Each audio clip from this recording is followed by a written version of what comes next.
5 August সকাল থেকে যেভাবে মৌমাছির চাকের মতো ঢাকায় ঢুকতে থাকে মানুষ, তার কোনো কিছুই সেভাবে আজ করতে পারেননি সাবেক প্রধানমন্ত্রী শেখ হাসিনা সহ আওয়ামী লীগের মন্ত্রীরা। এমনকি গোয়েন্দা সংস্থাও ঠিকঠাক তথ্য আগ থেকে দিতে পারেনি। বিবিসি বাংলার দীর্ঘ সাক্ষাৎকারে এসব কথা বলেছেন কার্যক্রম নিষিদ্ধ থাকা আওয়ামী লীগের সাধারণ সম্পাদক ওবায়দুল কাদের। কখন টের পেয়েছিলেন সেই প্রশ্নের উত্তর দিয়েছেন তিনি। বলেছেন 5ই আগস্টের আগের দিন রাতে 4 আগস্ট তৎকালীন প্রধানমন্ত্রী শেখ হাসিনার নেতৃত্বে সেই সরকারের উচ্চ পর্যায়ের বৈঠক হয়েছিল। ওই রাজনৈতিক পট পরিবর্তনের ইঙ্গিত দেওয়া হয়েছিল বিভিন্ন বাহিনী থেকে। এই ধরনের নানা আলোচনা হয়েছে বাংলাদেশের রাজনীতিতে। এই বৈঠকে কি আভাস পাওয়া গিয়েছিল, কখন তারা আজ করতে পেরেছিলেন যে পরিস্থিতি তাদের পতনের দিকে নিয়ে যাচ্ছে? এই ব্যাপারে জানতে চাইলে ওবায়দুল কাদের বলেন, আভাস ইঙ্গিতটা অবশ্যই ছিল, তবে এটা নিয়ে নানাজনের নানা অভিমত ছিল।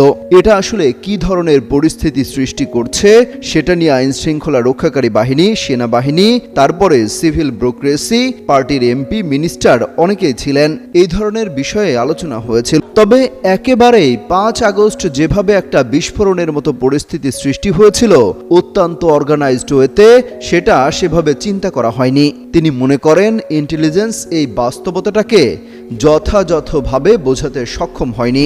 তিনি বলেন, আমরা যে পরিস্থিতি অনুভব করতে পারিনি তা নয়, তবে এটা সরকার পতনের পর্যায়ে চলে যাবে এটা আমরা ভাবতে পারিনি। আলোচনা হচ্ছে আমাদের নিজেদের মধ্যে, এ নিয়ে কথাবার্তা আছে, চর্চা আছে, চিন্তা ভাবনা আছে, ভুল ত্রুটির বিশ্লেষণও হয় নিজেদের মধ্যে আলোচনায়। তবে তিনি জানান এখন ভুল থেকে শিক্ষা নিয়ে নতুন করে নিজেদের সংগঠিত করার চেষ্টা করছেন। ক্ষমা চাওয়ার বিষয়ে তিনি বলেন, দেশের অভ্যন্তরে যখন শান্তি স্থিতি আসবে এবং তারা যখন দেশের মাটিতে রাজনীতি করতে পারবেন, রাজনৈতিক কর্মকাণ্ড যখন পরিচালনা করতে পারবেন, তখন চিন্তা করবেন।